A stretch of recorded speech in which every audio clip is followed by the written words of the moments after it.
These are 5 important things to consider when buying a new smartphone. Number 1. Operating system. This is probably the most basic thing to consider. Smartphones consist of 2 primary operating systems, Apple's iOS and Google's Android. Let's start with Apple's iOS. The primary features include their App Store, where you make purchases that are then linked to your Apple ID. Then there's the exclusivity of this operating system. What that means is that the iOS software is only on Apple's products and no one else's. On the opposite end of the spectrum, you have Google's Android operating system, which has the Play Store as its primary app marketplace. Android has multiple phone manufacturers who each make a wide range of devices who also add their own tuned flavors of Android. Because of that, each Android user's experience is unique because each device provides a different experience and feature set. There are other smartphone operating systems, however, they've fallen out of favor.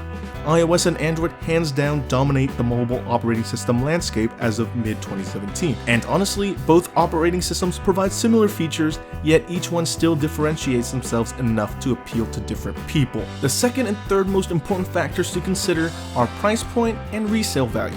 But we'll start with price point. Price point is how much a smartphone costs. Under $300, this is considered the budget end, where you get a basic phone with simple features and a decent experience, with nothing really standing out. The device may be slow or lack features beyond the usual essentials and would most likely last 2 years tops, before it becomes unbearable to most people due to updates making the phone even slower. Beyond that is the mid-range, devices ranging more than $300 and usually less than $600 US. These give the user a more solid experience and usually include more features than basic phones. This is where you find phones that are good at being a phone and particularly great in one area, say like the camera or display. They can usually last around 3 years before really becoming unusably bogged down or slow. Then comes the flagship smartphones, where they seem to be great in almost all departments and also introduce new features that previous devices didn't have, such as Samsung's Edge displays. These phones can last for a long time before even needing to be replaced, and usually provide the largest dollar amounts when it comes to resale value. That leads us to our next point. This is one point that many people forget to consider and really should be considered more, because it can help you decide what's the best value you're getting. If you're into minimizing the loss you accumulated by buying the phone, then you should really care about resale value.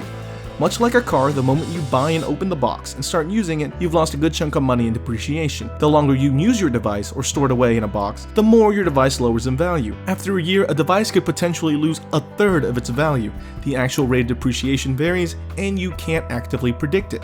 However, based on past data, iPhones and Samsung Galaxy S and Note series devices retain their value the best, with LG quite a bit behind. Again, this is past data and could possibly change. Next, we have features. It's something we don't really talk about, but phones come in all shapes and sizes, and also they give us different features. Giant screens, dual cameras, dual edge displays, and giant batteries.